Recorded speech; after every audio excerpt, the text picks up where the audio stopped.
Too many things in our lives require too much effort. But when it comes to disinfecting surfaces with the new Clorox Disinfecting Mist, you just spray and walk away. No wiping required. The aerosol-free Clorox Disinfecting Mist kills 99.9% of germs on hundreds of surfaces with an easy-to-use continuous sprayer. And it comes in 2 delightful scents with the reusable sprayer and refills that help keep plastic out of landfills. Try the new Clorox Disinfecting Mist today. Use as directed. Rinse required on incidental food contact surfaces. Dish Network knows the importance of having a reliable television provider. That's why Dish puts reliability first with 99% signal reliability anywhere in the country, including rural America. So you can watch your teams, news, and favorite shows without being interrupted, no matter where you live. Get 99% signal reliability with Dish. Call 1-844-CALL-DISH. Visit dish.com or find a retailer near you to sign up today. 99% reliability based on data from set-top boxes. This podcast is a member of the Voices of Wrestling Podcasting Network. Visit voicesofwrestling.com to hear the rest of our great podcasts, as well as show reviews, columns, opinions, and updates across the world of wrestling.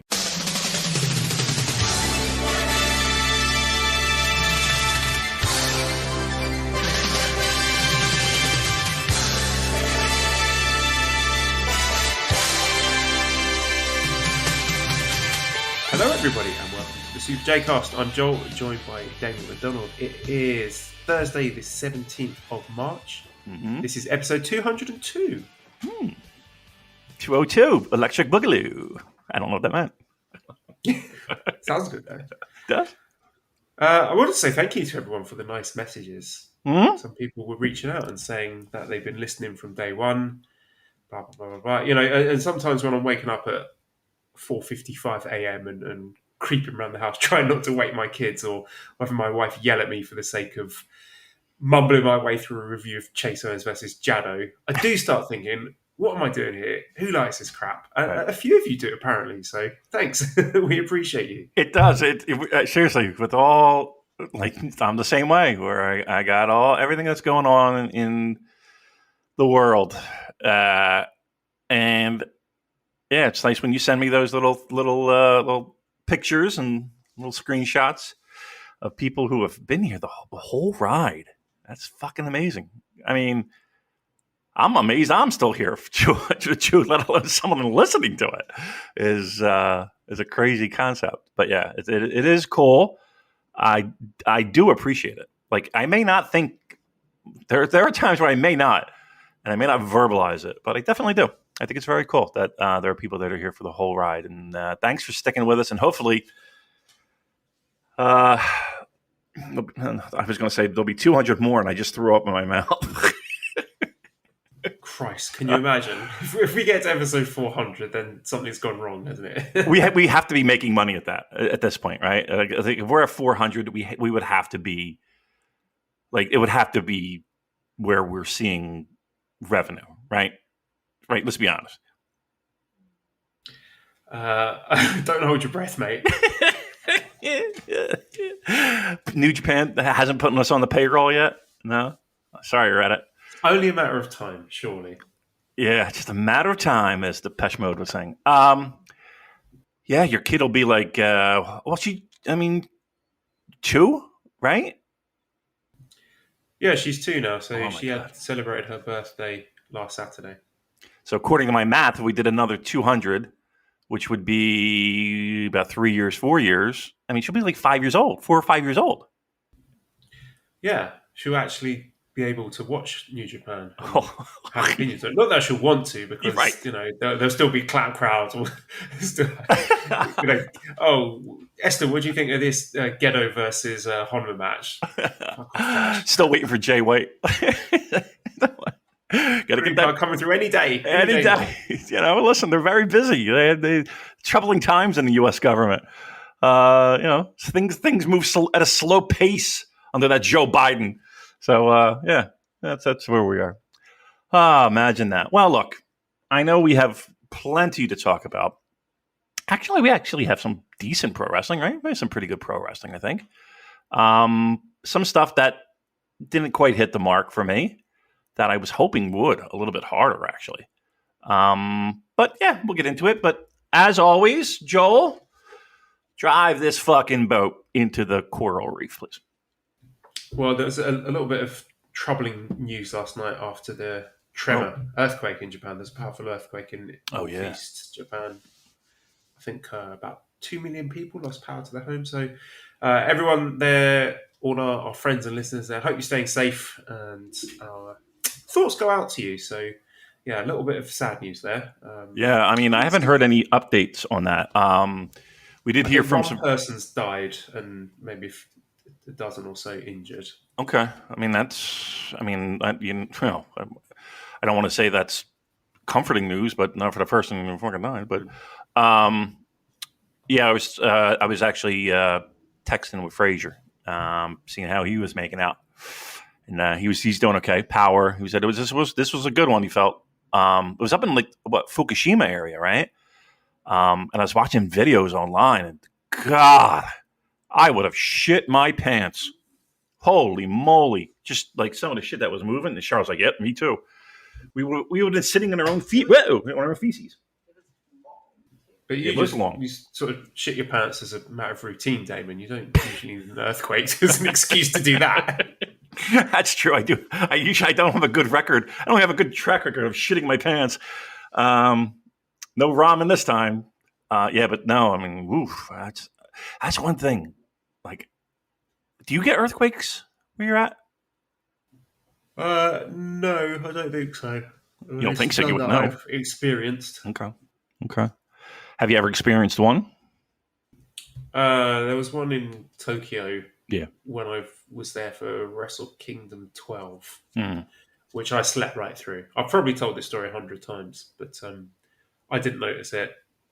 Mally did notice it, but she thought it was people in the hotel room above us having very vigorous sex. She didn't realize it was an earthquake. You fuck like an earthquake. No, this is an earthquake. I had two of them. One, I told the story before. It was right after the Dome shows. It always seemed like it was after the Dome shows. The first one, in the hotel room, sitting there, and they had the replay of, I think it was Kenny and Omega. Kenny and Omega. Jesus Christ. Somebody put a bullet in my head. Kenny and Okada. He'd love to put on that match, wouldn't he? Oh, yes. Oh, talk about stroking himself. Yeah, he would just fucking freak out. Kenny and Okada, of course.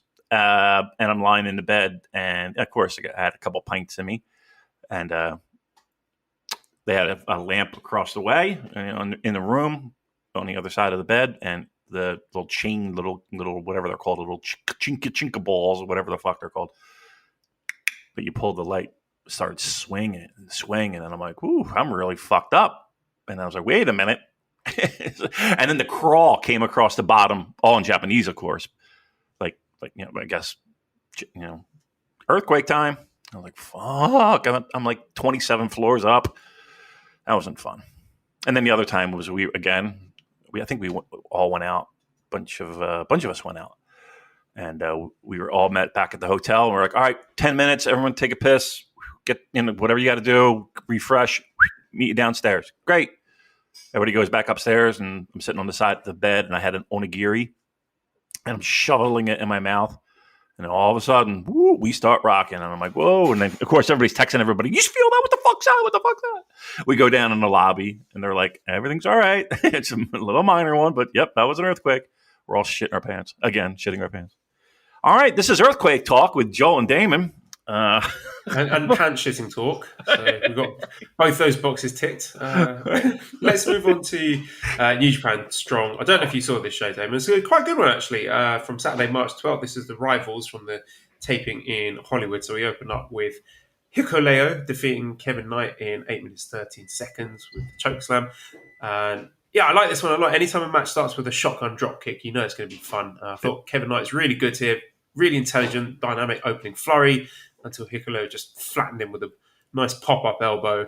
Just manhandled him for most of the match, as you'd expect. But I am sort of wondering where we're going with Hikuleo because, like, what's our best-case scenario for him? Because there's a lot of stuff going on with the Tongans at the moment in Japan, but we do seem to have this trend of Hikuleo looking great in a series of squash matches, but then he loses to the first mid-card main roster guy he faces. So I think he needs a signature win at some point. Otherwise, he is just going to get firmly entrenched as the New Japan Strong opening match flat track bully, if you will. On the other hand, Kevin Knight, he's excellent. His energy, his emotion, he's got a great crowd connection already. I mean, at this stage in his career, he's excellent at making his opponents look great and a tremendous amount of potential for that young man. So yeah, I hope they don't waste an opportunity with him. Like, and I almost cautiously say they might miss the boat on him. I hope that when things start moving a little bit more, and it is, in at least in this country anyway, like they don't lose sight of him. I know that they have a lot of oars in the water, and when things get moving again, they're going to have plenty of people that they are going to want to bring over. That's for sure, certain. But I really hope they don't overlook guys like Kevin Knight, because like him, Hikuleo, I think has a spot. I'm not worried about that. But guys like Kevin Knight, though, I do worry that, like, as ridiculous as this may sound, like pandemic pro wrestling might have been the best thing for Kevin Knight, because he's able to be on that show so often that, like, we're having a conversation about this of, okay, let's give this guy a shot. Yeah, totally agree. I mean, he's a real blue chip prospect, and the benchmark is very, very high. Like, the people that he has been coming up with, again, we're looking at the likes of Clark Connors and Alex Coughlin, Carl Frederick, Gabe Kidd, people like that. So there's very high standards, and there's a lot to live up to. But I am confident that he is going to do really well. I mean, I'm tempted to say the ceiling could be like junior ace for this guy, because that's how good I think he is. But we'll have to wait and see for that one. Second match here was Kevin Blackwood defeating Arya Daivari in 8 minutes 51 seconds via small package. I've not seen Kevin Blackwood before, but from what Voices of Wrestling Select tells me, 2022 is going to be a big year for him. He's from the same scene as Daniel Garcia. He's had some big matches. He's worked PWG. I like what I saw here, so I think he could be a useful guy to keep around on Strong. So we'll see if he pops up again. And the main event was the US of J Open Challenge match with Jay White defeating Swerve in 17 minutes 15 seconds via Blade Runner. And I thought Swerve looked great here. He came across as like a star straight away. He's got that swagger, that charisma. He owned the room. Crowd were really into him. And I've been a fan of his back from the Lucha Underground days when he was going under the name Killshot. And I know he's signed to AEW, but he's absolutely a guy that New Japan should try to continue to work with. Again, if there's someone you can bring over for Best of the Super Juniors, you do that in a heartbeat. Really, really fun match. Definitely worth going back to watch, because a lot of these Jay White matches, because I've been a bit down on Jay White just because he won't get on the fucking plane. I've been like, can I be bothered to watch this? But every time I sit down and watch them, I'm like, fuck, he is a brilliant wrestler. Yeah. And he is tailor-made for this sort of US TV style. So every time he's on Strong, it's been a lot better than I have expected. And that's probably foolish of me to doubt him, but I thought they had really good chemistry. Made me appreciate also how much better these Jay White matches are with a crowd that can make noise. I mean, to be fair, that does apply to pretty much all professional wrestling, but I think Jay's style is one that particularly benefits from it. And Swerve, he almost had Jay beaten. It took a lot of rule bending from Jay to get the W, so I think that's a good indicator that the company are keen on Swerve. And yeah, really good main event. Yeah, and I think as silly as this may sound, like Jay White getting that win kind of helps, right? You got a guy who just debuted on national television, right? Or whatever their big show or pay-per-view or whatever you want to call it, wherever the fuck he debuted. That's a pretty big win, right? I mean, in casual wrestling fans' eyes, right? Yeah, I think so. I think, a lot of people obviously follow AEW, so these are, Swerve was introduced and came across like a big deal at their most recent, I think, was it the pay-per-view? I thought it was. Yeah, one of them. It had to be the pay-per-view because I watched that. And so it had to be that. Yeah. Hopefully we get to see more of him in the future. The other little note here from across the pond is that Killer Cross is coming to New Japan. He's coming to Lone Star Shootout. He's got hair now. Makes him kind of look like, like the guy in the office, the guy who works in a bank who also does CrossFit and just won't shut up about it. But anyway, Killer Cross, he called out Suzuki. I mean, that's a funny face special if I ever saw one. Yeah. Mark on our Discord said that at least he won't be exposed in the match because you don't actually have to wrestle when you're against Suzuki. Oh. So I got mixed feelings about Killer Cross. Someone I could probably do without. I don't know how much upside there is to him, but as you would say, worth kicking the tires. Maybe I'm not expecting a huge amount. He's not someone I'd be like, oh, get him over to Japan straight away. And I'm not particularly excited for the match, but give it a go. See how he is. Yeah, you never know, right? I'm going to be somewhat optimistic on that in the sense of, there's a lot of people that have stepped foot in a New Japan ring that I didn't think was going, that I was going to say that they had a right, like, shut up. More along the lines of they stepped in the ring and I didn't have high expectations and they definitely outshot them. So, yeah, I guess that's how I'm going into that situation with this. And let's put it this way. Until he makes me not care, I'll care. How about that? Right? It's the ball is in his court. And there have been people where I've said the same thing and they've taken that ball and they have run with it. Well, here's another one. There's a lot of people in that kind of middle ground, don't you think? Like it just feels like people are just lining up to get their name on a piece of paper. That's for sure. Yeah, we're seeing names like even just recent weeks, like Swerve. Who is it that came in? Shane Thorne, Jonah, Buddy Matthews, people like that. So we've got like a steady stream of relatively sort of high-profile names coming in. I'm sure more. They've got to be good. If they're not good, they're not going to get called back, basically. So I think more competition is good. That's going to give it a kick up the backside to the regulars there, thinking, shit, I'm going to lose my... People like Hikuleo, they're going to have to keep up with all the hard work and the strong performances. Otherwise, they're going to get left behind. So that's a good point, actually. That's a real good point in the sense that what this does is this helps breed some competition. There's only so many spots. It's not going to sign everybody. There's only going to be so many that they do. And strong is going to be one of those measuring sticks. I mean, and guess who reaps the benefit of that? Us, right? Because we're only getting the better of the best, hopefully. And I'm sure there's some political bullshit and all that nonsense that always is in pro wrestling. But the hope is that we're getting the best of the best. Yeah, and also I feel being optimistic that now Japan can process new business visas. In time, we're going to be looking at getting some of these people over to Japan. So it's like the tryouts now, isn't it? Because they're not going to be able to give everyone a visa.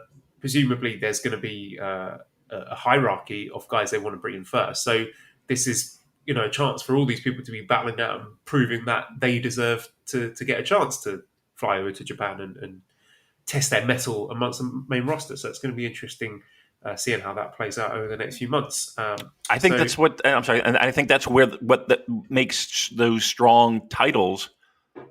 Hopefully, with tag situation, maybe even another secondary. Just okay. The belts mean you're the guys that are going, right? And it's kind of like you're fighting for that. That's what strong should be. I want to go to Japan. It should be called New Japan Pro Wrestling. I want to go to New Japan Pro Wrestling. That's what the name of the should be. The strong title holder is someone who would stay in the US so it can appear regularly on Strong. You think that the strong title holder will be able to sort of fly back and forth? You think they're going to defend that in Japan as well? Because I kind of feel that is a title that they would want to keep in the States. Listen, it is Strong's main title, but G1 participation, yes. New Japan Cup participation, yes.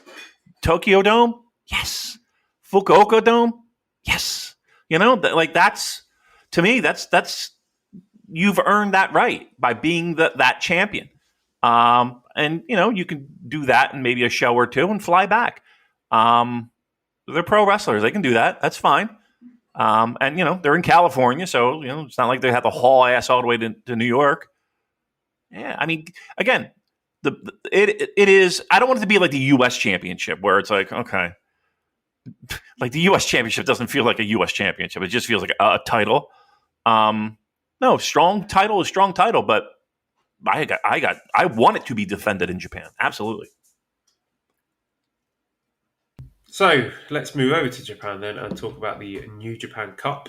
Not many shocks so far, and usually when you sit down with the New Japan Cup brackets, if you pick logically, you think, well, this guy is higher up on the roster, this guy's going to win. I mean, looking at my picks anyway, and this is, not exclusive for me. I think this is probably the case of most people. 100% so far, which is unusual because usually you'll have some upsets so far, and you might have some guys who are lower on the roster going through and making a name. But we're getting some quite tasty looking matches so far, and also for the later rounds. So I'm curious. This is a discussion that came up in our Discord, actually. Do you think that giving these matches, just for example, Naito versus Tanahashi, and giving that to a small venue like Okayama, do you think that is partly aimed at trying to rebuild goodwill with the regional Japanese fan base who might have been burned either with the quality of what they put on recently or just New Japan not visiting? Because I've heard, I think it was Andrew in our Discord saying stuff like, even before the pandemic, people in towns like that grumbling, every time a US tour or a US show was announced, saying stuff like, I wish it was New Japan Pro Wrestling, why did they never come here, etc. So do you think that could be a factor here in giving these matches to relatively small venues? It could. I don't know definitely. But I think everything they do at this point is a gesture of goodwill. Because the caveat I should mention, they've fucking burned out Tokyo, haven't they? Like Korakuen Hall just been run into the ground. So it really maybe it's time to start sowing some seeds around the country. Yeah, I remember when they would run it felt like 7 shows in 9 nights, and everyone was just right around like junior tag tournaments, and you're just like, oh my god, some of these shows. I have had this whispered to me, so take it for what it's worth. Like when they were talking about the amount of entries in this New Japan Cup, they had other ideas, right? And probably some other names in the slots that were filled by guys that you would think wouldn't necessarily be in New Japan Cup. With that being said, they just went with logic. You know what I mean? They just went with, okay, these are our top stars. These are our top guys. And yeah, let's just make this the most logical New Japan Cup we can.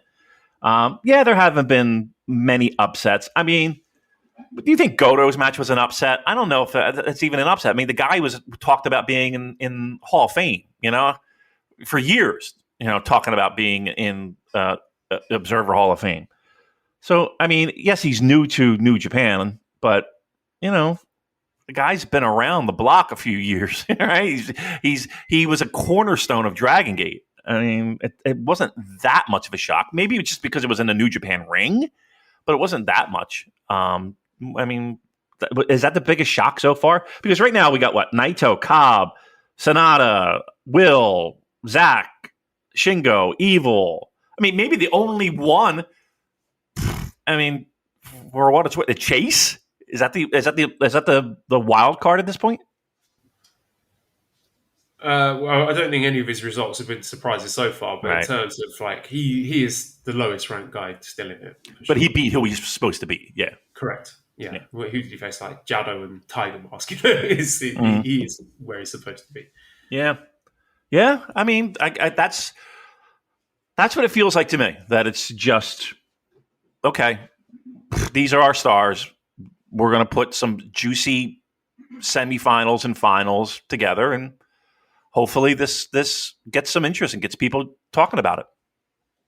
Also, another little note here. None of these matches are outstanding. They're welcome. None of them are going much over 20 minutes, if at all. I think that there are only 3 matches that went over 20, which was Okada Despi, Okada Taichi, and Ishii Shingo.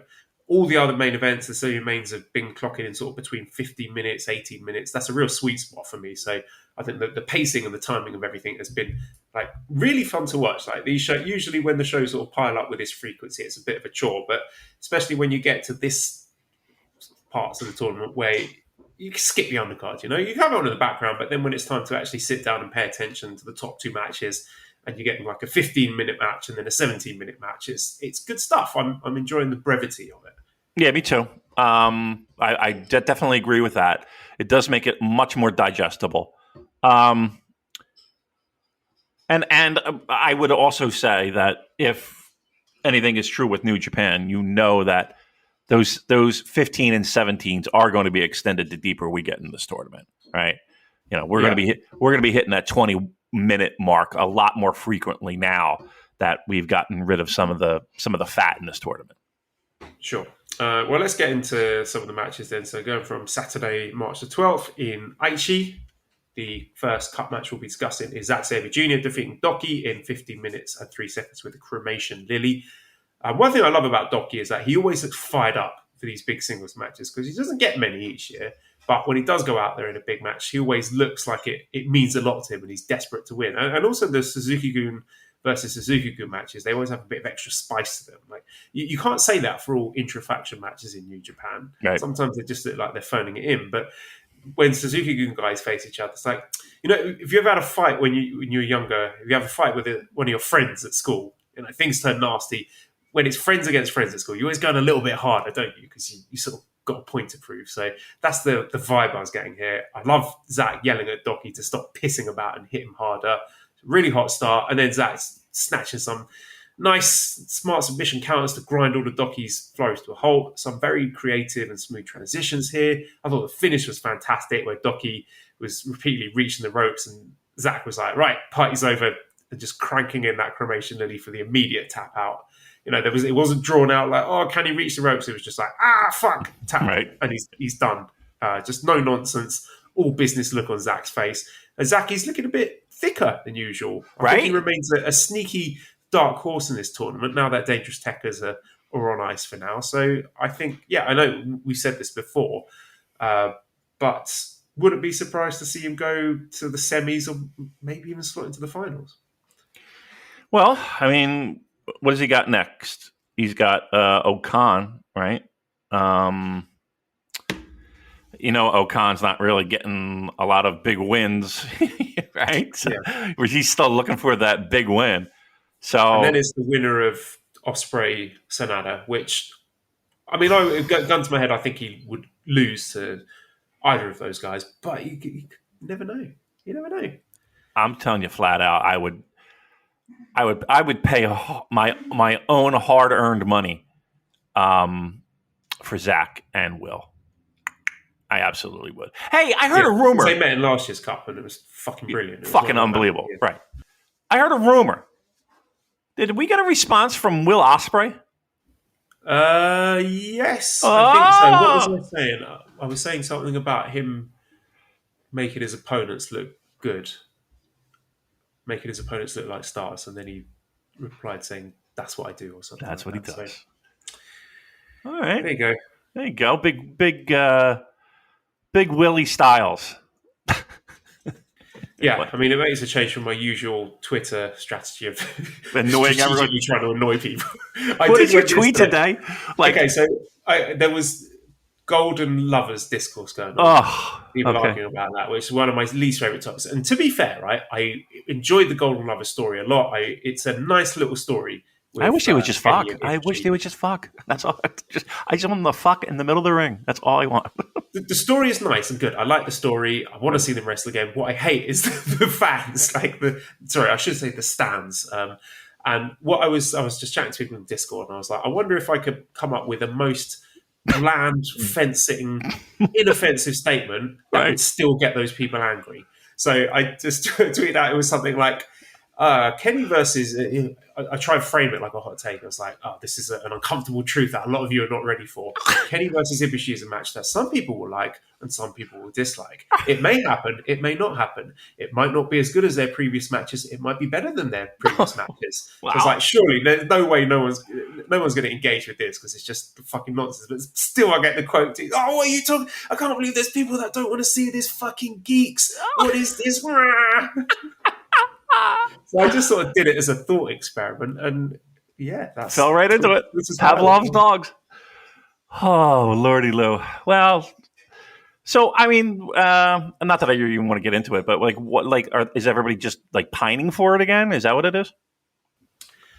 Yes, and people who are pining for it are just outraged by the fact that there are other people who are sort of indifferent on it. I mean, I'm a different one. Sorry. I mean, listen, the wrestling would be fantastic, and yeah, I mean, I don't hate them by any stretch. I don't at all. But like, okay, I mean, just add that to the pile of stuff. I'm not. It's not like my most anticipated thing. Okay, all right. Let me just. Okay, we'll get off Kenny Omega soon because we haven't talked about him in a long time, actually. So. Right. Okay. Would you rather see a big singles match, let's say headlining a stadium show, a big arena show in the US, whatever, Kenny versus Ibushi rematch, or Kenny versus Ospreay?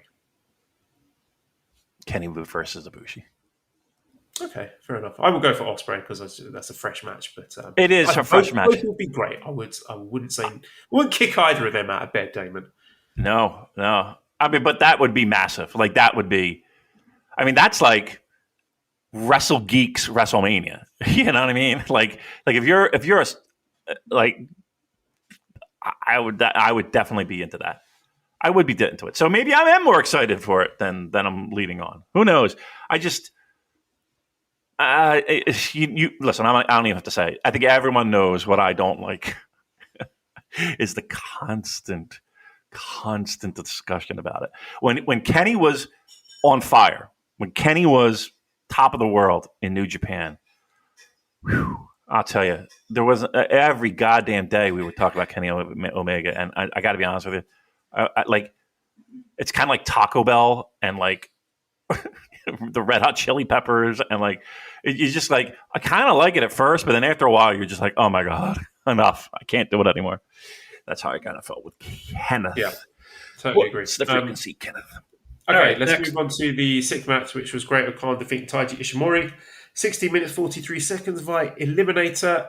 I think this was another good case of Okada wrestling to his opponent's style. Both of them were bending the rules. There were chairs and exposed turnbuckles to get one over on each other. I thought it was some pretty nice shoulder submission work that nearly got me buying into an Ishimori upset. He was using his Jave technique, but in the end, Okada outsmarted him and overpowered him.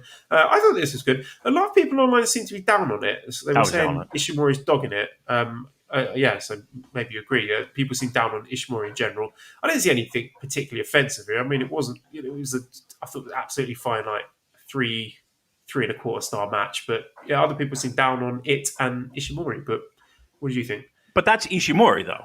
You know, you don't know what you're going to get. Like he is an enigma in the sense of, yeah, he might have a great match the show before and then the one after. And I don't want to say he's dogging it. No, all right, no one else is going to get this, so please bear with me. Hockey fans, your ears perk up. And Maple Leafs fans. He's William Nylander. Like he kind of scores big goals in weird times, but then doesn't show up in other times when you would expect him to.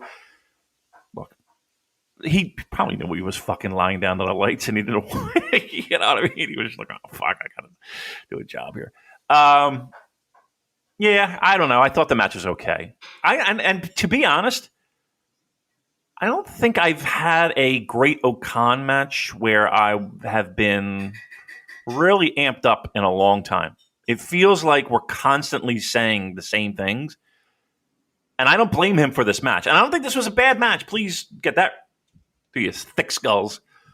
But I don't know. Like, something's not right with Okan. Like, I don't think he's got it all together. And when you got a guy who's sandbagging it a little bit, and again, I don't know if he's sandbagging. I felt like he was. It looked like he was. I don't think he's doing them any favors. Would you agree or disagree? Maybe he just hasn't been given the right opponents, because I thought when he's been paired against quality opposition, like in the G1, he's been great. But who did he wrestle at Wrestle Kingdom? Sanada. There's only so much you can do with a Sanada. Sanada is not going to sort of lift carry anyone else. Yeah, he's not going to lift you. And we obviously were supposed to get Okan versus Ibushi in the first round, which I think would have been tremendous. But we will be getting Okan against Zack in the next round, which I thought was fantastic in the G1. Like, they did sort of a pure sort of grappling style match. It was only about 10 minutes long, but I thought it was great. So I'm definitely looking forward to the rematch. And it's very hard to pick a winner here. I feel, see, my initial picks, I had Okan to go through. But now I'm second guessing myself, because I think my original logic was Okan wins and then faces Sanada and then gets his win back against Sanada. I thought this was the opportunity to say, okay, Okan's a serious business here in the heavyweight division. So I'll stick with that and say Okan gets his win back over Zack. Well, they're both on the 17th, right? So it's Sanada and Will and Zack and Okan, right? So you figure, Okan is not facing Will, right? I would be shocked if that were the case. So I think it's between Sanada and Okan and Zack and Will, because I don't think it'll be Zack and Sanada. Well, maybe. You think Zack Sanada? Yeah, they could do that. That's a match they like going to. Yeah. I mean, you got three options there. I hope it's Zack Will, but I got a strange feeling it's going to be Sanada and Zack.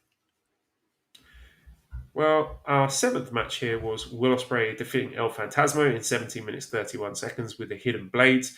I enjoyed ELP coming out with his We Want Gifts electronic light-up jacket. And how far we've come to have ELP as the babyface in peril here. He was selling his lower back, but very different to previous matches they've had when they were both juniors. This time, Ospreay is out-muscling him at every turn. So I thought it was a really interesting and organic evolution of their previous encounters they've had.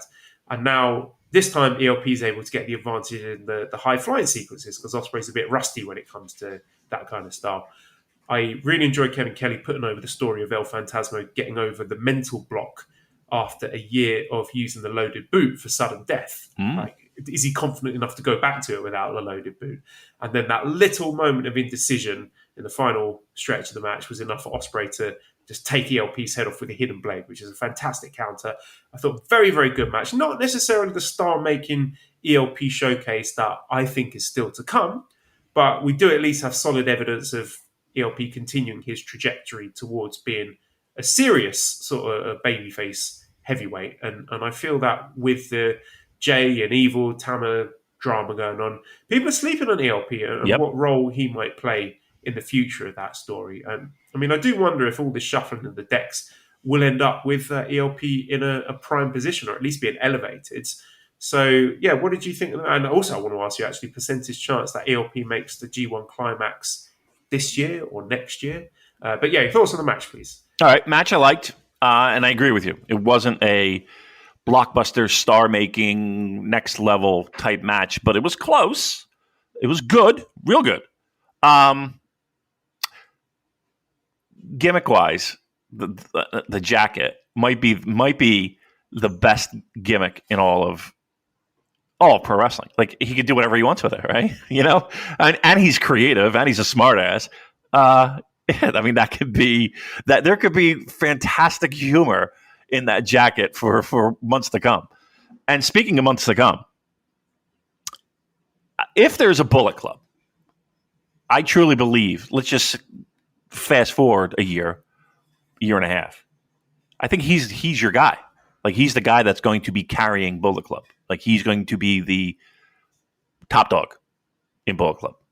I truly believe that. And I think everybody agrees and can see that he's being groomed for heavyweight.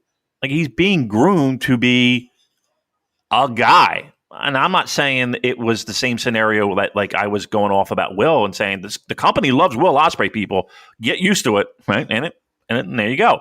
And even before that, Voices of Wrestling was talking about Kenny Omega, and he's not there to be a junior. Was their famous line. And I think the same thing for ELP, man. I really do. It's just a matter of time, again, as Depeche Mode would say. Not yet, but this match helps plant seeds, that's for sure.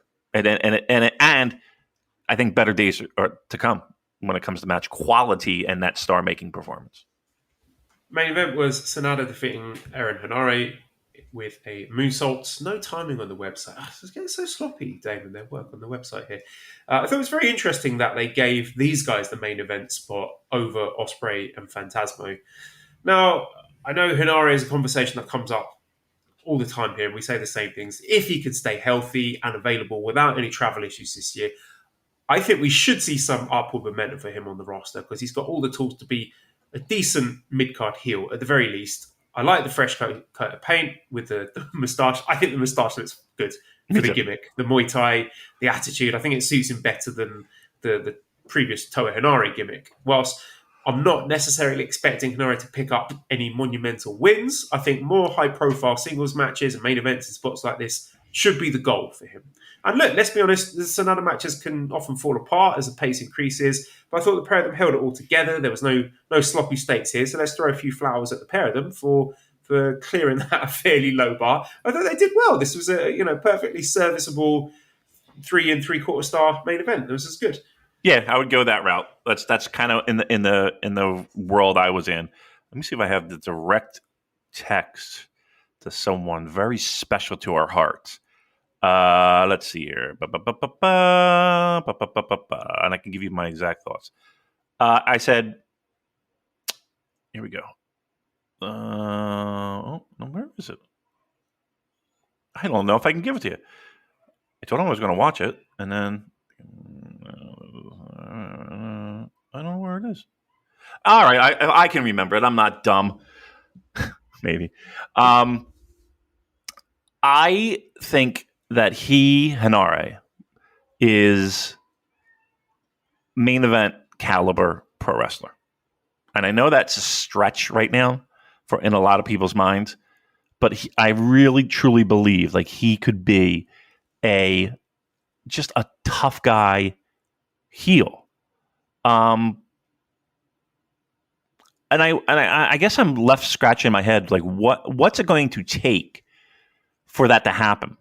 Because right now I just feel like he's like the Empire's Chase Owens, where there's kind of a push and kind of there, but nobody's really kind of buying it. And I feel that's where he is right now. I would have loved for him to get the win. I've been saying for years, I would have I feel like I always say that about I would just love for him to get the win. I would love for him to just get the fucking win. I think the gimmick works. I think the gimmick is smart. I think the gimmick is sharp. I think the collective. What are we waiting for? I guess that's my question. What are we waiting for when it comes to him? Because I don't think there's anything missing, Joe.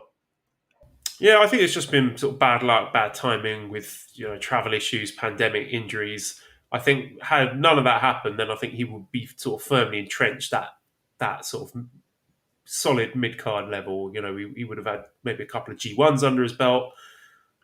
This is a guy that hasn't been in G1. Think about it. Yeah. Bad luck more than anything. Yeah. So, I mean, we'll see. This year's G1, I don't know. If travel is open again, he's going to have to really prove himself to get that spot because there'll be a lot of people gunning for those 20 places. So, he's got. This is a good start. It's a good start from him. So he's got to make that G1, Joel. Joel, if he doesn't make G1, are we just? It's done, right? He's got this year. We could be looking at it. Could be like, well, we've got a spot here. Are we going to give it to Henare, or are we going to give it to Chris Dickinson or Tom Lawler or someone like that? There are going to be some tough decisions to make this year. All right, let's open it up a little bit. Can we open up some more spots? Maybe Let's have a G1 in the US. Let's have a US block. Yeah, let's have it in Dallas. What? Okay. All right. Well, next round, Ospreay, Sanada. I am going to pick Sanada here. I think he's going to get the upset because I think we're sort of they're building a little bit of tension, and I'll come on to this a bit more when we talk about the Jeff Cobb match. But I think Jeff Cobb going further in this tournament than Ospreay is something that the company wants narratively to sort of push that storyline. So I'm going to go Sanada. He's going to get like a flash, one of those O'Connor Bridge pins over Ospreay. Right, and this is the time where we kind of got to get rid of big names. We already did it with Tanahashi. Sorry to spoil things, but yeah, some big names are gonna fall by the wayside. And yeah, I think I want to be surprised. Like, it wouldn't shock me. Any one of those four could go on.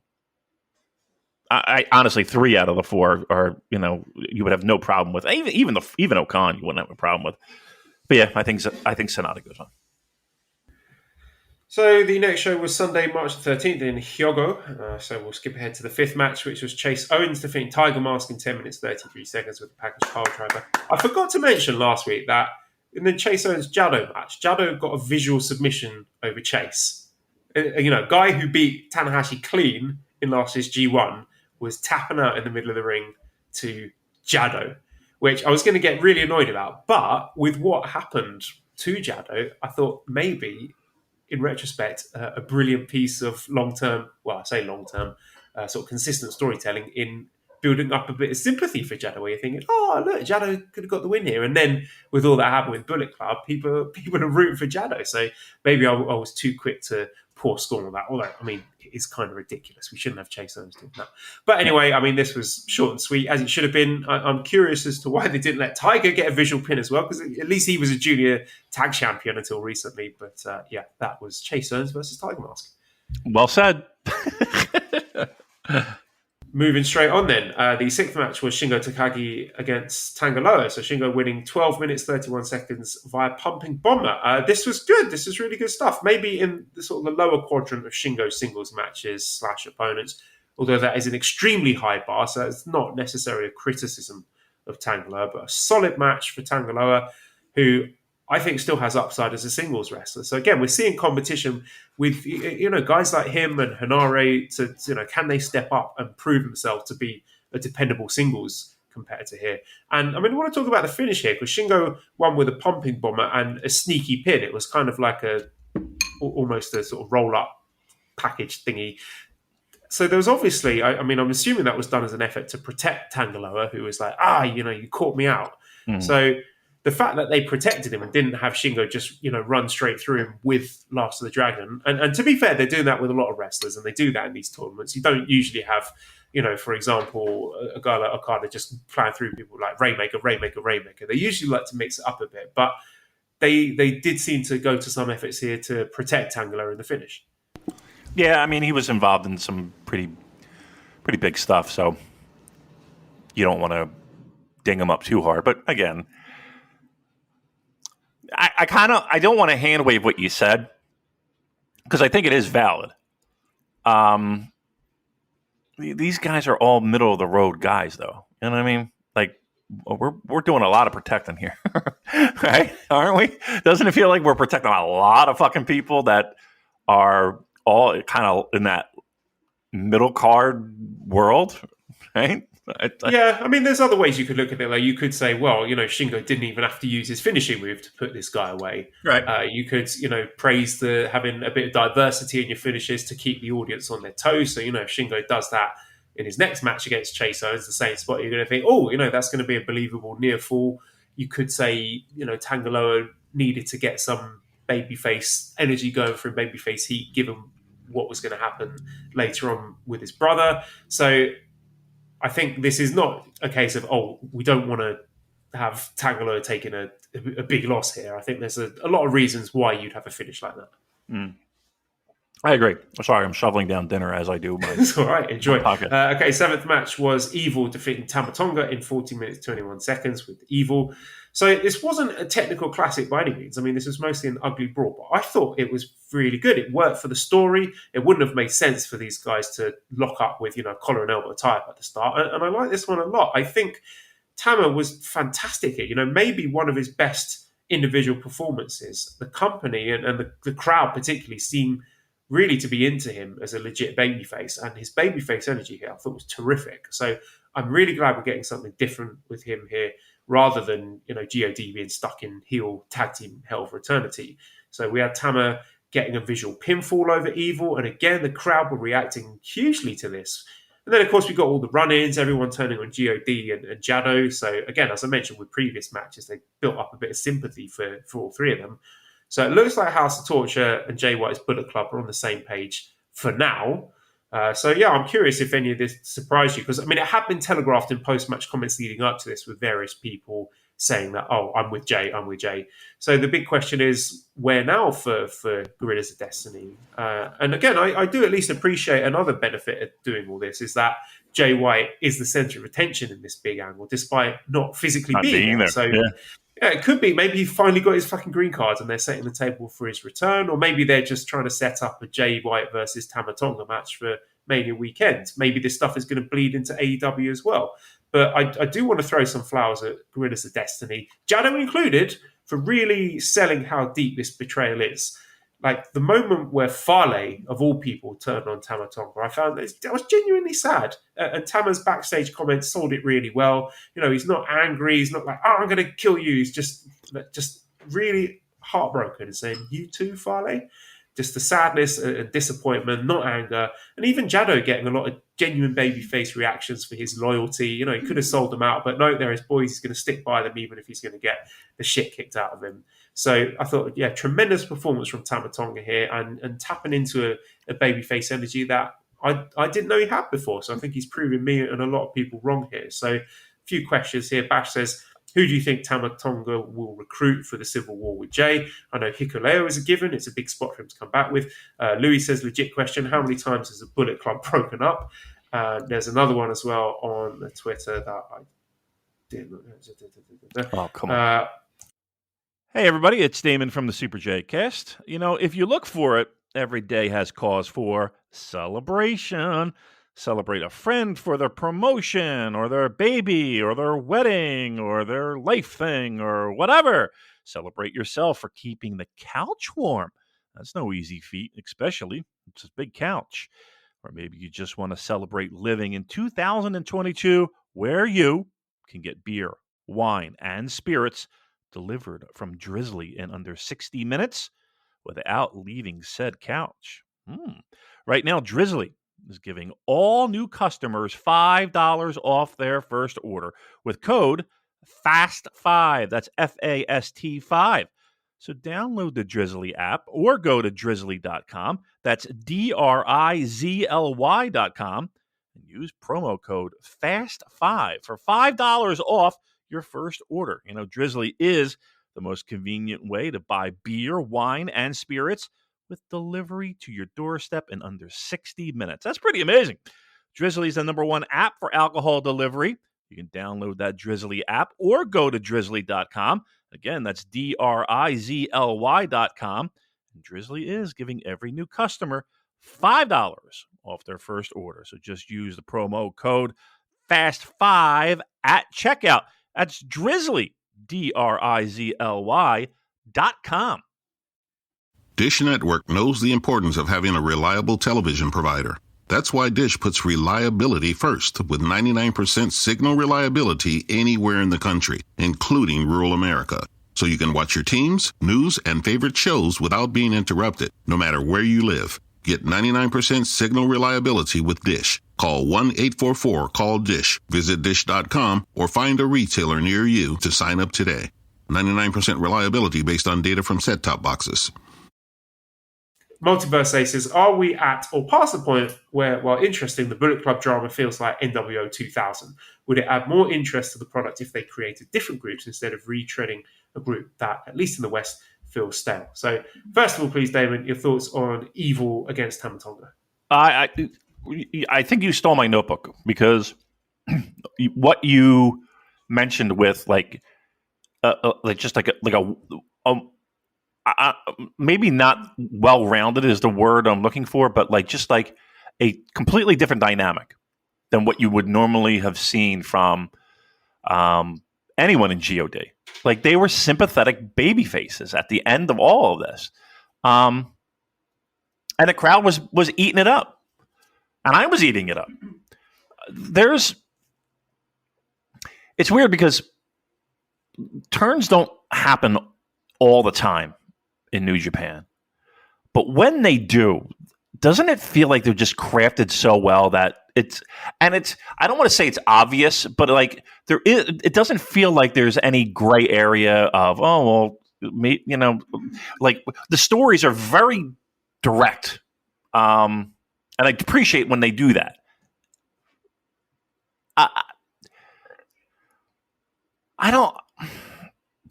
don't think Bullet Club is. I think Bullet Club is dead when the fucking merch stops selling. And even this year, if you think about it, is there a group across all platforms, AEW, Impact, New Japan, wherever you turn, there's like a piece of that story being told everywhere. It's like all these different universes, for the terrible term, that are all kind of moving in the same direction, which is not the easiest thing to do, to A, get everyone involved to do that, and then B, getting the companies to agree to have everybody involved in that, and then C, pulling it off. So I thought the turn was nice. I thought it was good. And here's the thing, too. Doesn't it instantly breathe some fresh air in GOD? Even if they don't stay together, like just both of those two. Like, it's just a breath of fresh air. And even like guys like Fale and guys, that are, have their allegiance to the other side. It does give them a little bit of fresh life. And again, we have a component that we haven't even seen yet when Jay returns. Or even something as silly as fucking, Good Brothers coming back. You know what I mean? Like, could you imagine in 2022 being somewhat excited for the Good Brothers? I don't know, but I kind of am. Yeah, there were reports that actually, no, I'm not going to say that because I don't know if this has been this might be private information, but basically, I think backstage people were happy with how the angle went down, and I think they should be. I thought this was a home run, got over really well with the crowd. So I'm really interested to see where it goes. I know a lot of people are over the Bullet Club stuff, which I understand, but I'm into it. I mean, we shut up and eat our pine cones here on the Super J Cast. But for potential future outcomes, let's set the scene here, Damon, right? Jay White's finally back. I'll give you a bit of fantasy booking here. Jay White returns. We've got all the Bullet Club guys in the ring, and Tama Tonga comes out to challenge Jay White to a match. And then Jay orders his goons. He's like, go and get this guy, attack him. But some of them refuse. And then Jay White says, what are you doing? I told you to attack. How dare you disobey? I'm King Switch. And then Tama Tonga laughs and says, you might be King Switch, but wrestling has more than one royal family. Cody Rhodes. Oh, wow. Look at you. Not going to happen, but it was just an amusing thought that popped in my head. So, we'll see where that one goes. Look, that's not bad. I would take that. I think that's pretty. Look at you. Somebody give him the book. God damn. That's not bad. I like that. I kind of do. Main event here was Hiromu Takahashi defeating Minoru Suzuki in 90 minutes, 27 seconds via roll-up. Now, look, I give Suzuki a lot of shit. The bulk of his US matches that a lot of people falling over themselves to praise, I found lazy and boring because, I mean, obviously art is subjective, Damon, but, I know a good Suzuki match when I see one. I know when he's trying and when he actually gives a shit. And here, he let Hiromu turn his chest into fucking hamburger meat. Yeah. And he doesn't do that for everyone. He didn't do that for John Moxley or Jonathan Gresham or Davey Richards or Fred Rosser or Daniel Garcia, Kingston, Joey Janela, Chris Dickinson, Nick Gage, Josh Alexander. Even that beloved Bryan Danielson match, I thought Suzuki gave Hiromu way more than Danielson got back in October. I did enjoy Red Shoes deciding that this was the day he was going to die on the hill to stop a chair attack on the outside. Right. That was a step too far. Everything that's happened before, he just sort of shakes his head disapprovingly. It was just like, not today, not on my watch, Mr. Suzuki. Yeah, I mean, this match, it was mainly chops, but the reason it worked was because of the way both guys were selling it, with Hiromu's grunts of pain as he's desperately trying to stay on his feet and stay in the fight, while Suzuki's just eating it up and saying, like, come on, you little prick, hit me harder. And then Suzuki eventually starts to back off a bit, like he's starting to feel it. The pain's getting to him. And Hiromu sees that. He smells blood in the water. He knows that if he can just hold it together long enough, he can actually win this, even though his chest is bleeding and his sternum's about to cave in. And yeah, this match worked because of the funny faces, Damon. The funny faces were good here. And then we had the little burst of wrestling breaking out in the middle of the slap fight where Hiromu was trying to catch him off guard, little near falls before they go back to the chop house. And then, Damon, that fucking headbutt. That dull thunk that just makes my stomach drop and think of Sakura Genesis 2017. Me too. I'm sure it's all of us feel that way. And there's part of me that wants to scold them and say, this has got no place in wrestling. But the bigger part of me thinks, fuck it, these are consenting professionals. If they want to give each other subdural hematomas for our entertainment on New Japan Cup Night 7 in Hyogo in front of 500 fans, who are we to argue? So Hiromu's had his skull cracked. He's slumped on the floor. He's barely conscious now. Surely he's finished, but he summons his last ounce of fight with a jumping headbutt and a flash pin, catches Suzuki off guard to win the match. And then Suzuki's clutching and clawing at him like, you little fuck. Like, you might have pinned me, but I'm going to tear your face off. And Hiromu's scrambling away to let Suzuki take it out on a young line. Damon, Hiromu's back. He's back. I'm excited about Hiromu again. And this match layout would not have worked with anyone else in either spot. This was great. 1,000%. And let's be honest here, we didn't really mention, I do think this was an upset. Right? I do feel like that this is an upset. Because traditionally, a guy like Suzuki would find a way to beat the junior. I got news for you. It doesn't smell like Hiromu's that juniorish anymore, right? That headbutt, dude. Look, I'm not a guy that's going to wag fingers at guys in a ring. You're professionals. You know what to do. I trust your judgment on that more than I would mine. Let's put it that way. Oh, did I just go? I had the words that came out of my mouth was, did I just fucking see that? Did I just fucking see that? I know that they're safe. I don't know, dude. I swear to you, I went. If this goes astray and it's you're gonna put this guy on the fucking shelf, and everybody's like, oh, okay, they're arresting. Okay, tell it to fucking Shibata, for Christ's sake. I don't know. It did leave me a little bit I wanted somebody to give me an update on Hiromu after the match, just to make sure he got back to the fucking dressing room okay. That was a true concern. Great win. This might be, aside from Okada Despy, which I thought was great, this is right up there in my top 5 of this tournament so far, I think. I really enjoyed this a lot. Agreed. Yeah. How are we feeling about Evil versus Hiromu in the next round? Because again, I think this is kind of like a generational feud for them. Because if I'm not mistaken, I think they were young lions together in the dojo. So obviously they've got a lot of history together. And I feel that this is one of those stories where you want to keep going for a long time, where Hiromu just can't beat him and just keeps getting, outnumbered or outsmarted or whatever. And you build up to having that moment where finally Hiromu defeating Evil is a big deal. Oh, hello, Esther. Oh, dear. I agree with you, but I would say, you know what? In these troubling times, let's do it now. You know what? Let's do it now.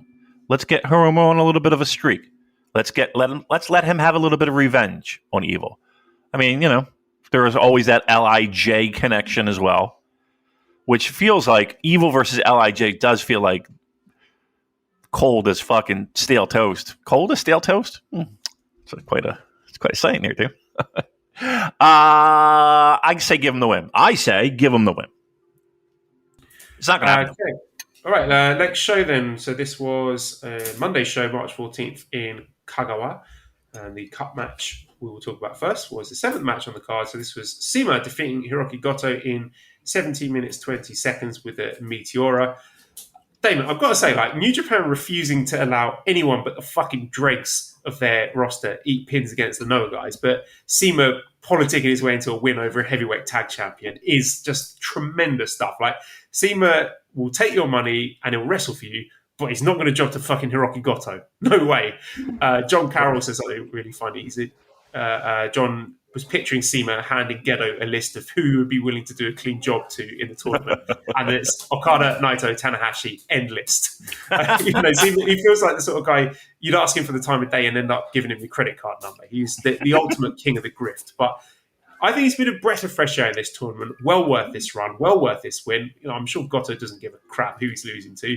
And it looks like his opponents are enjoying wrestling him and getting to work with someone new. His style's refreshing. It's faster. It's more impactful than the classic New Japan house style. And I thought he had really good chemistry with Goto here. There's a lot of sort of sprinting-based offense. And I'm racking my brain. When did Goto last have a better singles match than this? Yeah. It's been a while for me. So, again, more CIMA, more Glate. Let's get more Glate in my New Japan, please. How about this? How about less Glate? Just sign the fucker. I think the guy's done an outstanding job of putting himself in a position where how can you turn this fucking guy down? Why would you turn this guy down? Why would you turn this guy away? I mean, I don't care about the Glate shit, to be honest with you. If you want to fucking continue with that and run shows and do fine, whatever. There's plenty of wrestlers that do that. No worries. Why? This guy's going to be on the like he's not going anywhere. He's not leaving after New Japan Cup, right? Because they would be dumb. They would be dumb to let this guy just fucking saunder off and go Glate. Lock him down, take him, get him, use him. Again, it can work both ways, right? You mean to tell me New Japan can't throw a thicker envelope to him? Be like, okay, here's for your Glate. Thanks for your help. Whoop, and then continue on, right? Let's work both ways here. So, I think they would be silly and foolhardy if they just let him walk away.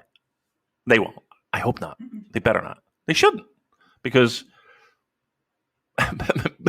he's been a breath of fresh air in this fucking tournament, and he'd be a breath of fresh air in the fucking promotion. Let's be honest. And main event here was Kazuchika Okada defeating Taichi in 24 minutes 17 seconds with a Rainmaker.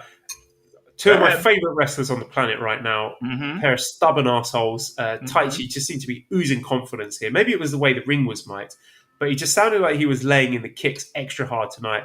Okada was selling them like death. This was an awesome match. I thought the pacing was great. 24 minutes, not a dull moment there. And I really liked how Okada kept missing with the Rainmaker. So instead he kept working in the money clip, which helped get the crowd behind Taichi as a babyface underdog. I love Taichi working in the sumo leg trip battles. There was an axe bomber Rainmaker lariat battle going through.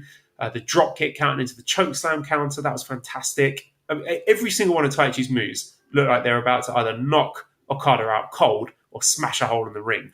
There was a fantastic moment down the stretch where he couldn't find Okada's head for the Black Mephisto, so he just absolutely flattened him with an Alabama slam instead. And he beat the crap out of Okada here. It was amazing. But, of course, I did start to think he was getting so much offense in that Okada was definitely going to win. And so he did. And we're getting the same finishing sequence for Okada this year where there's the drop kick getting no-sold into another drop kick, and then the landslide, the set-up tombstone, and then the Rainmaker. So that is your little tell. When that starts happening, if his opponent no-sells a drop kick, then you know that the end is near. Right. So Okada wins. He was great, as he always is, but I think this was one of Taichi's best ever performances. Wow. Yeah, really do. I can't, I'm racking my brains to think of when. What the hell is going on over there? So it's 10 past 6 a.m. and Esther's obviously heard me. She's woken up. She's got out of her bed and she's come into the spare room where I'm recording, and she's just opening and closing all the drawers of the chest of drawers, the table that I'm working on. So we'll just ignore her for now. All right, take it easy over there. All right. What was I talking about? You were talking about Okada. Best performance. Yes. Okay. So Okada. One thing that stood out to me at the end of this grueling match, Okada, this fucker was barely sweating. He was like very slightly out of breath. And it's something that people don't talk about much, but his cardio and his conditioning is superhuman. He can do these insane 30-minute matches, sometimes longer than that, and come out of it like I do after 8 seconds running for a bus. Right. Like, he's one of the best athletes that I've ever seen, certainly in pro wrestling. So just tremendous stuff here. And another interesting thing that came up, I was chatting to Jay Michael from VOW. So he was talking about Miho Abe and the way that she's changed. So Jay Michael says that she's changed a lot from the meek and silent worshipper to someone with a distinct personality. The way she cheers Taichi on but isn't overbearing about it, moves around the ringside, always helps the announcers or the refs when they get abused, seems to have a real knack for when to clap or slap the mat to get the crowd going. It's a really crucial part of turning Taichi neutral, her vocally cheering him on. I can't really say subtle after Dick Togo was tossing her around last year, but a crucial one. Her showing an increasing amount of self-determination and idiosyncratic personality instead of being some kind of, what if the Phantom just said fuck it and actually kidnapped Christine and kept her as some sort of indentured servant thought exercise. So I think that was something worth considering here, the role that Miho Abe has been playing. And I agree, I think she's definitely been a big factor in helping to turn opinions in favour of Taichi as this sort of more neutral, even babyface leading character. So David says, well, his first question is, will Gedo versus Jado headline night 1 or 2 of Wrestle Kingdom? But David's actual question is, do you think the aftermath of Okada Taichi means Taichi will get a title shot this year? Because Okada said afterwards that he was so impressed by Taichi, he'll give him a shot. No chance he wins the title, but it would be nice to see him and Zack get shots at Okada. So, yeah, what did you think of Taichi Okada, Damon? I liked it less than you did. I will say that. I didn't think it was Taichi's best performance. I thought the match was really good. I don't know if it was great. And I don't know if it was the fact that it was Taichi that was just constantly on offense, constantly in control, and then away we went to Okada. I don't think that's it. I don't know. Like, there was just an element that and it wasn't chemistry. It wasn't like they were dogging it by any stretch. Maybe a gear or two. And again, I don't even think it was a conscious decision to do that, even if they were. I don't know. I don't think it was one of his. I think it was a great performance. Let me take that back. Let me dial it back a little bit. I thought it was a good performance. I didn't think it was a great performance, and I don't think it was one of. I wouldn't put this in like top 3 for Taichi. I would put it in top 5, but I don't think it was his best performance. Like, do you really think that this match was that memorable that you would put it at like his best performance? I think top 5 is fair. I will go along with that because he's had a lot of brilliant matches over the years, and even the tag work, I think, within the context of a tag match, he's had some tremendous performances. But even saying this was in his top 5 performances, that's still something. Yeah, that is big praise, I think. Yeah, I definitely, and I would comfortably put it in there. Like, you wouldn't have to talk me into that. I guess I'm pulling back on best ever because, again, as I said, I don't want to beat a dead horse. I thought it was good. I didn't think it was great. So in the next round, we're going to have Seema against Okada. Curtis says, can you describe the absolute carnage that will take place when Seema pins Okada with one Meteora? So that's Curtis from his new Okada Shorts podcast. So Damon, you remember I paired up Curtis and Rafe for filling in for us when we were on hiatus for a little moment. So I just paired them up because I liked both of them individually. I thought they'd be good together. And now they're best friends and they've started a new podcast together. So... And they've got me to thank for it. So there you go. Okada Shorts podcast. All right. So yeah, how are you feeling about Seema against Okada? Well, first, 199 more shows to go, guys. Keep it up. That's good. Yeah, your competition now, your rival. So no more retweets, no more putting you over on the show. You get one. This is it. This is your free plug. And after that, we're trying to bury you in the fucking ground. Yep. By the way, just remind me because I'll forget. I got to plug something at the end of the show. So Okada's not losing here, right? I mean, for all my praise, right? For all my wanting of him being signed and locking him down, Okada's not losing to Seema, right?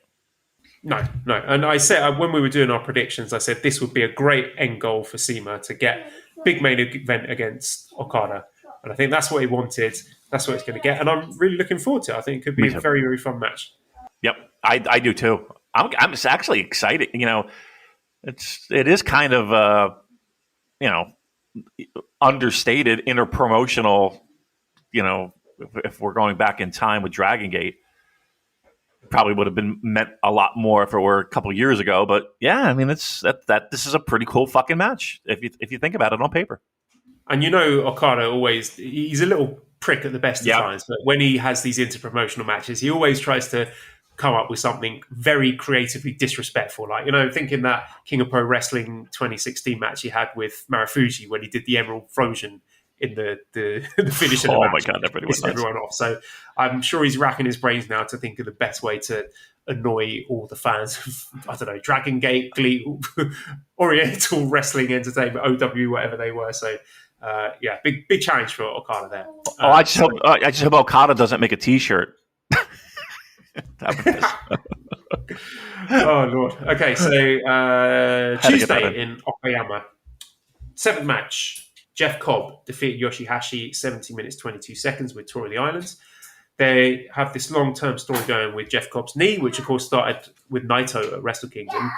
I enjoyed having Okan and Ospreay ringside here, even though they didn't interfere. Just having them laughing and jeering at Yoshi-Hashi, I thought added some good babyface heat for him. Because United Empire, they're just a pack of jock arseholes, and it works. Like the bit where Jeff Cobb teased ramming Yoshi-Hashi into the announce table with just a fuck with Milano was really fun, but he didn't actually do it, and then he's just like grinning at him, like, "Oh, sorry." I thought I enjoyed that a lot. But yeah, Yoshi-Hashi. I mean, I guess we can't. We should stop saying like, "Oh, Yoshi-Hashi's good now," because he has been good for quite a while now. He's a changed man. He's got a game plan. He's tactical. He's got guts. He can dig deep and show that fighting spirit in a convincing way. He emotes better. He can be ruthless at times. He changes up his style really well depending on whom he's wrestling. So this was a really compelling tactical battle between Yoshi-Hashi really effectively targeting the knee of Jeff Cobb and chaining together those attacks to set up the big moves like the Destroyer and then straight into the knee bar. And I was impressed with the variety of knee-based offense that Yoshi-Hashi came out with. And of course, it helped that Jeff Cobb's selling was really convincing here. And then Cobb, of course, he's trying to fight back using his superior power to outstrike Yoshi-Hashi, catch him in midair to turn the tide. But I thought it led to some genuinely dramatic near falls, like the knee bar spots where Cobb's grabbing for the ropes. No fucking around with the butterfly lock here, Damon. And God bless these guys for making the crowd and me buy into the possible upset here, because I did wonder, like, oh, he's actually going to do it? And honestly, again, we're talking about best performances. Maybe I'm just in a good mood, but I thought this was one of Yoshi-Hashi's best performances as well. And yes, Jeff Cobb, of course, played his part in that. He did a really good job in making Yoshi-Hashi look like a genuine threat, which he should look like a threat, given that he's a heavyweight tag champion. And perhaps laying the groundwork for more knee troubles for Jeff Cobb down the line. Maybe this is setting up the loss for him where he lost because of his bad knee. So Aramitha says, has Yoshi-Hashi become the best babyface in New Japan? I can't think of anyone better working from below. And Andrew says, would you call it Yoshi-Hashi's best match? Cobb and and afterwards, Jeff Cobb and Will Ospreay teased a bit of tension. So Ospreay was saying, oh, we're here for your matches. Why is no one coming out to support me for my matches? And they sort of hand-waved it. But yeah, something to keep an eye on going forward. So, David, your thoughts, please, on Jeff Cobb versus Yoshi-Hashi. Loved it. Is this the best Yoshi-Hashi match? Huh. I'm trying to stick my neck out here. It might very well be. It was really good. And again, Jeff Cobb did a lot of the heavy lifting, but you got to tip your cap to Yoshi-Hashi. And you're right. He's not, I don't know why we're all, us too, kind of sitting around waiting for him to lose this pecking order thing. Like seriously, if you put a gun to my head and said, okay, all these guys are coming over, who's losing their spot? I would probably put Yoshi-Hashi on the top, and he's probably the one guy who, through the entire pandemic, is a guy who deserves a spot more than just about anybody. This was great. We've got to stop acting surprised that he's putting in really good performances. Right, because he's not only does he have it in him, he's delivered. But yet still, Trust me, there are people that are just hand wave Yoshi-Hashi. And let's be honest, I know I do too. Like I said, if you told me, okay, people are coming back, people are coming in, who's taking a step back? He's probably on everybody's list, and it's preposterous because he's not that guy anymore. And I don't know how you change that.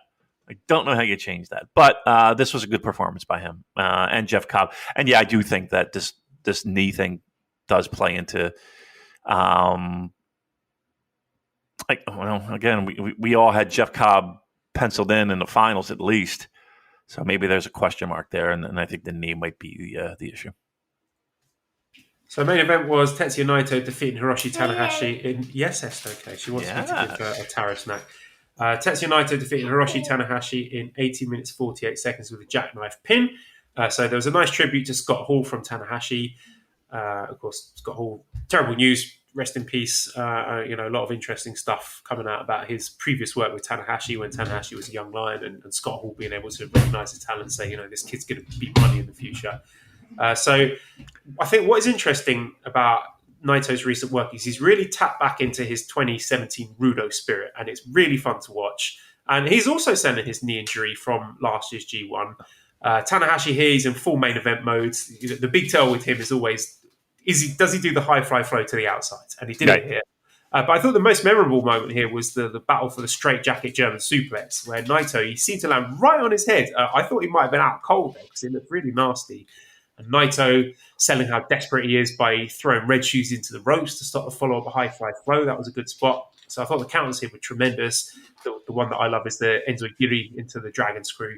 Just these two have got tremendous chemistry. And this is a more condensed match than they've had in previous years, but just really good stuff regardless of the length. And I think the shortness actually helped because there's a real sense of urgency and desperation because they both knew that they couldn't do a 30-minute epic. They didn't have it in him physically. So finish was great as well. Naito pouncing on Tanahashi like a cat with the jackknife pin. I think he's used that jackknife pin to win all of his cup matches so far. So, like I said before, this came up with the Shingo talk, that people do use secondary and tertiary finishers to win matches in tournaments like this. And it's good that it mixes it up.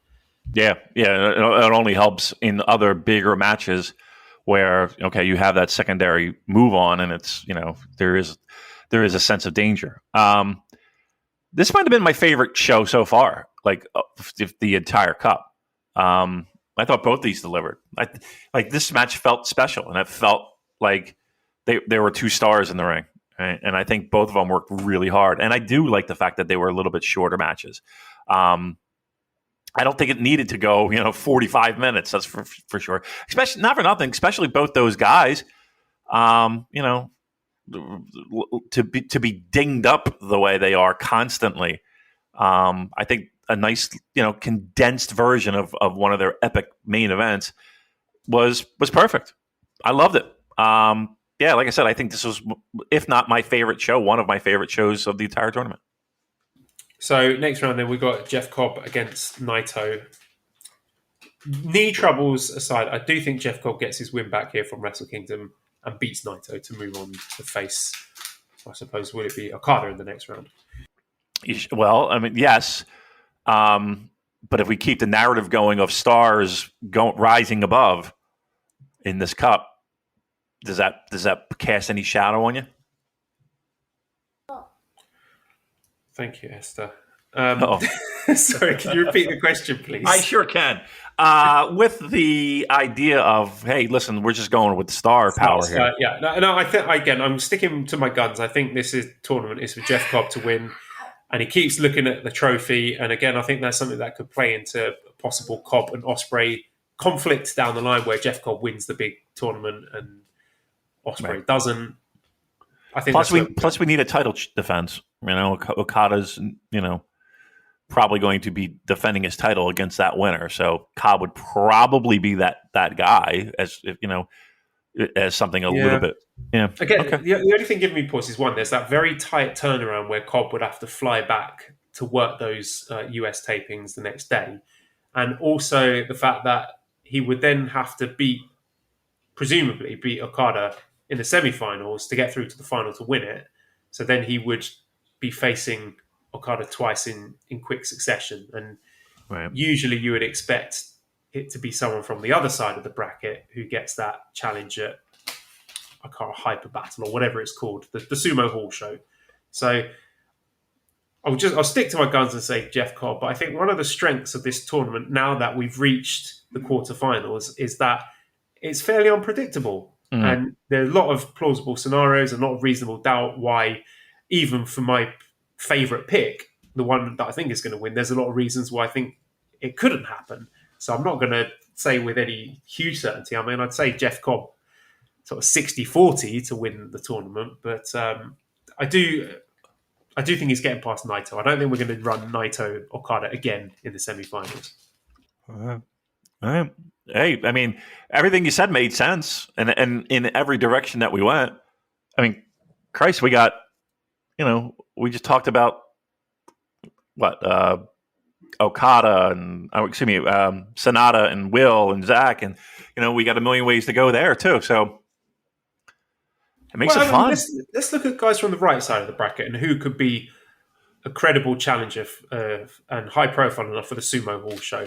Great-O-Khan challenging? Probably not. I don't think he's there yet. No. Zach, I could see Zach as a challenger. Yes. Sanada, yeah. Maybe. I feel that Sanada Okada, we kind of run into the ground a bit, but it wouldn't shock me if they go back to that. Ospreay, Okada, no, I don't think we're going there after they wrestled at Wrestle Kingdom. Shingo Okada, again, I think just too recently at Wrestle Kingdom. Chase Owens, no, I don't think he's getting there. Could we do Evil Okada again? Possibly. Wouldn't rule it out, but I don't think so. Big dark horse here. What about Hiromu winning the whole tournament? Holy Hiromu shit. Okada at Sumo Hall. Shut up. And we never got that anniversary match, right? Well, it was supposed to be Naito in that spot, but... Well, that could be a final. We could conceivably have Naito versus Hiromu New Japan Cup final. You're right. Joel, don't fucking... There's no way, right? Joel, there's no way they're doing that, right? There's a way they could do that. That is the sexiest option. If you were going to say pick any of the guys still alive at the tournament who you would want to see challenging Okada at Sumo Hall, I'd go with Hiromu. Holy fuck. Ooh. Wow. That made my hair stand up in my arms. Huh? All right, listen. If you're going to be serious about him being a heavyweight, not that he's necessarily moving to heavyweight. I mean, he's done this stuff before. He's been in New Japan Cups and beaten heavyweights, but he's always gone back to his junior roots. But just throwing it out there. Okay, so let's just say, so you're saying Hiromu wins it and then challenges Okada? Yeah, I mean, that's presumably how it's going to work. The New Japan Cup winner gets his title shot at Sumo Hall. The rocket pack is filled with fuel. We're shooting that fucker to the moon. Wow. I mean, give me percentage. In your head. Not your heart, in your head. In my head. 15%? Yeah, I'm like 15, 20%. Yeah. It's the sexiest option, but yeah, 15, 20% I'm going with. Oh my God, if they did that, holy crap. How many times have we had this conversation though? How many times have we done this to ourselves? And it's like, nah, that's not even close. But I'm holding on to that 15, 20%. That's for fucking sure. Right, well, lots of exciting things to look forward to next week as the tournament progresses. So that is it. Do I want to do questions? I mean, you can. I mean, it's up to you. I mean, you got a little one crawling all over you. Okay, yeah, we better stop there because otherwise she's going to wake up everyone and I'm going to get it in the neck. So redcircle.com/shows/super-j-cast if you want to make a little money donation to us, we'd appreciate that. Discord link you can have if you send me a DM on Twitter at Cobra Kawaii and prowrestlingtees.com/super-j-cast if you want to get one of our t-shirts. I think they're running a sale soon. Yes, so it's a St. Patrick's Day flash sale beginning today using promo code GREEN, and that will give you 20% off. So if you haven't bought one of our t-shirts yet, get on prowrestlingtees.com/superjcast, use promo code GREEN, and you get 20% off. Nice. Big thanks to editor Dan. Find him on Twitter at LousyHero219. Subscribe to the Voices of Wrestling Podcast Network for other great shows. Give us a 5-snake review on iTunes. Follow us on Twitter at the SuperJcast. Thank you everyone for listening, and goodbye.